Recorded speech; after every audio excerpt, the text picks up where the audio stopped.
Assalamualaikum warahmatullahi wabarakatuh. Kami dari kelompok 6 yang beranggotakan. Yang pertama itu ada Melia Fitri Indraneli dengan NIM 211020035 dan saya sendiri Safara Noktaviani dengan NIM 211020033 dan juga yang ketiga itu ada Kadih Ayu Pramesti dengan NIM 20102.2026. Di sini saya akan membahas dari kelompok 6 itu yang berjudul tema Yurisdiksi Permajakan Penghasilan dalam P3B Indonesia dan Jerman.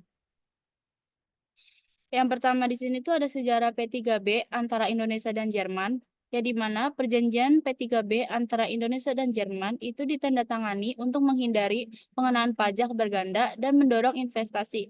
Perjanjian ini tuh mengatur berbagai jenis penghasilan seperti penghasilan dari dividen, royalti, dan juga bunga. Sejarah perjanjian ini tuh mencerminkan upaya kedua negara untuk meningkatkan kerjasama ekonomi dan memperkuat hubungan bilateral. Selanjutnya di sini ada tujuan utama dari P3B Indonesia dari negara Indonesia dan Jerman.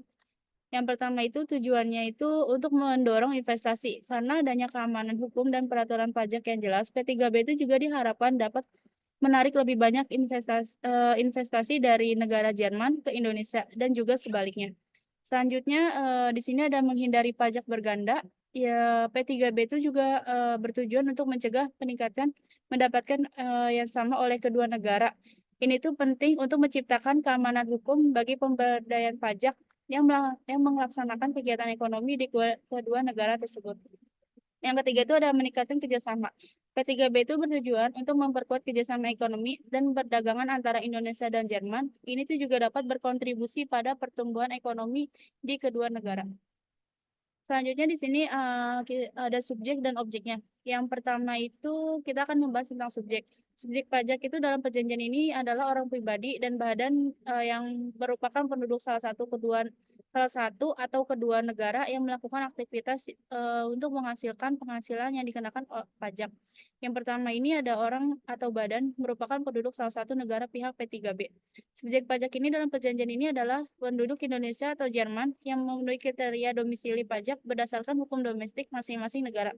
Di sini ada dua contoh yaitu yang pertama dari penduduk Indonesia, orang pribadi atau badannya dikenakan pajak berdasarkan hukum pajak Indonesia. Yang kedua itu penduduk Jerman, orang pribadi atau badan yang dianggap sebagai penduduk pajak di negara Jerman berdasarkan peraturan pajak Jerman. Di sini contoh kedua yaitu ada bentuk usaha tetap atau BUT. BUT ini beroperasi di salah satu negara mitra perjanjian juga dianggap juga sebagai subjek pajak. Badan usaha badan usaha tetap ini tuh juga berupa kantor cabang. Ada juga agen atau bentuk usaha lain yang memiliki kehadiran ekonomi yang tetap di suatu negara tersebut. Di sini ada dua contoh. Yang pertama itu adalah jika perusahaan Jerman memiliki badan usaha tetap di Indonesia, maka penghasilan di Indonesia itu akan dikenakan pajak di negara Indonesia. Ada yang kedua itu jika perusahaan Indonesia memiliki badan usaha tetap di Jerman, maka penghasilan di Jerman itu akan dikenakan pajak sesuai dengan ketentuan P3B.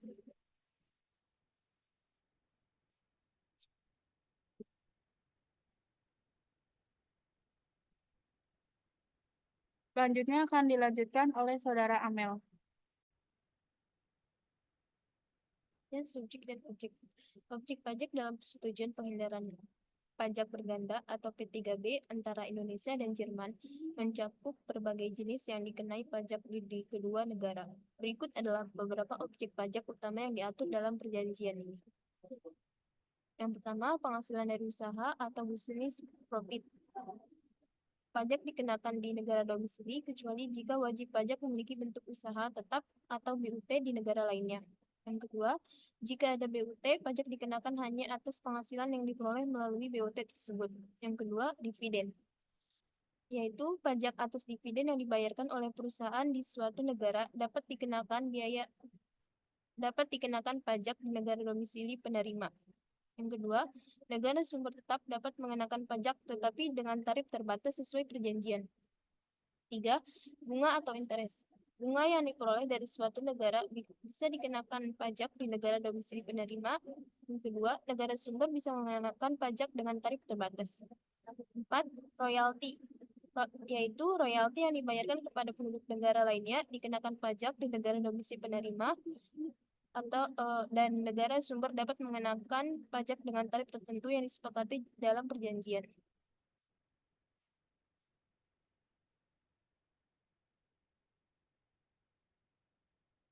Ketentuan pemajakan dalam P3B Indonesia, Jerman, penghasilan dari usaha atau pasal 7, yaitu laba usaha hanya dikenakan pajak di negara domisili kecuali jika perusahaan memiliki bentuk usaha tetap atau BUT di negara sumber.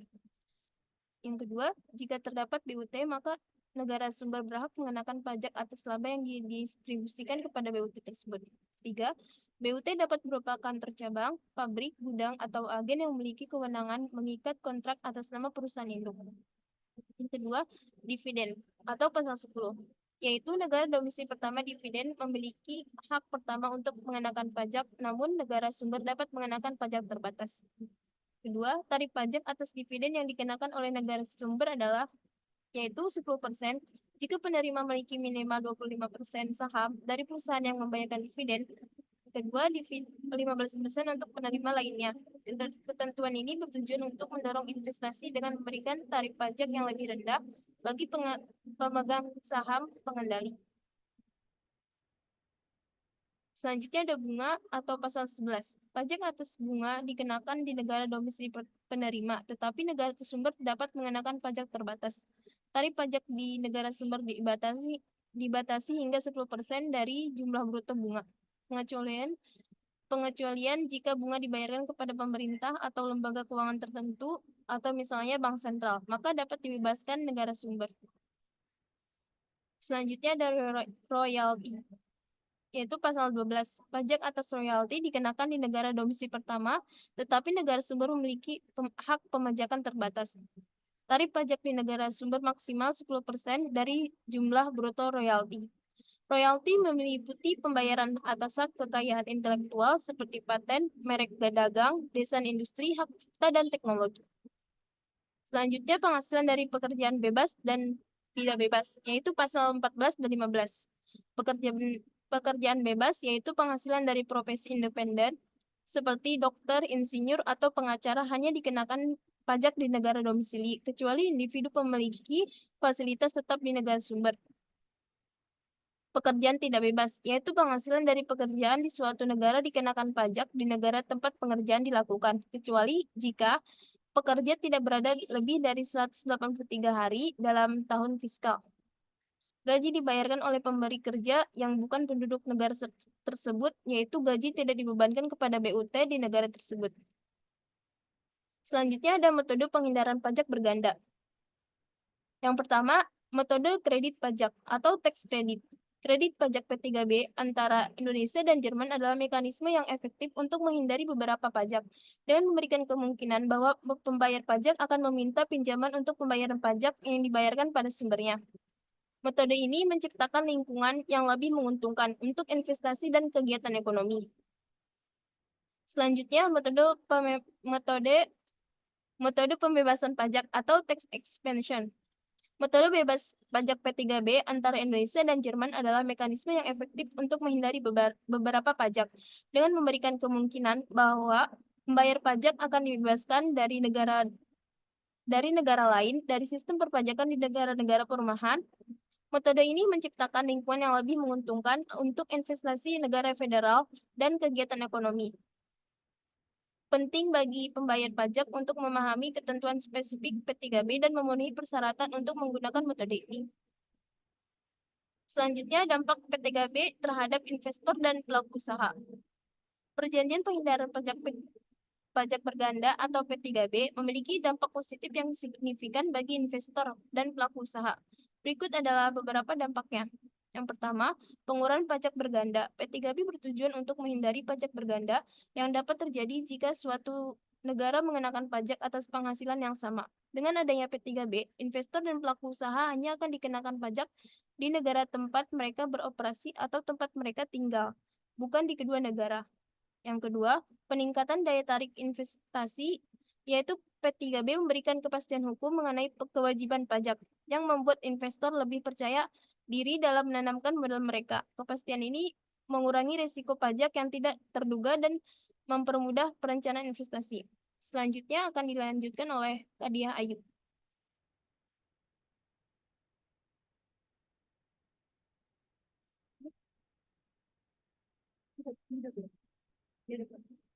Ke sini.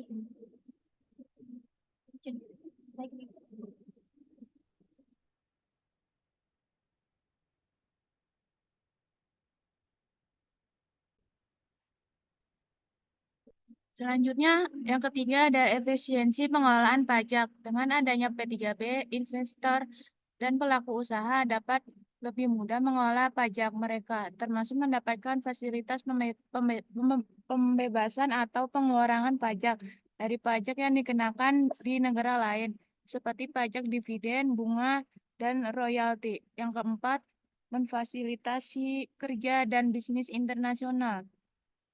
P3B mempermudah hubungan bisnis lintas negara dengan mengurangi hambatan pajak. Hal ini memungkinkan perusahaan untuk berkolaborasi secara lebih efisiensi dan meningkatkan arus investasi internasional.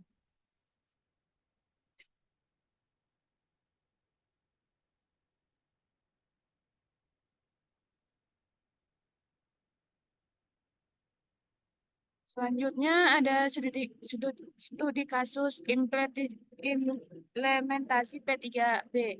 Kasus ini dalam dividen yang pertama, perusahaan Indonesia memiliki anak perusahaan di Jerman. Anak perusahaan tersebut membayar dividen kepada perusahaan induk di Indonesia. P3B ini akan menemukan tarif pajak yang dikenakan atas dividen tersebut di Jerman. Yang kedua, kasus royalti. Perusahaan Indonesia membayar royalti kepada perusahaan Jerman untuk penggunaan hak mereka dalam kekayaan. P3B akan menentukan tarif pajak yang dikenakan atas royalti tersebut di Indonesia.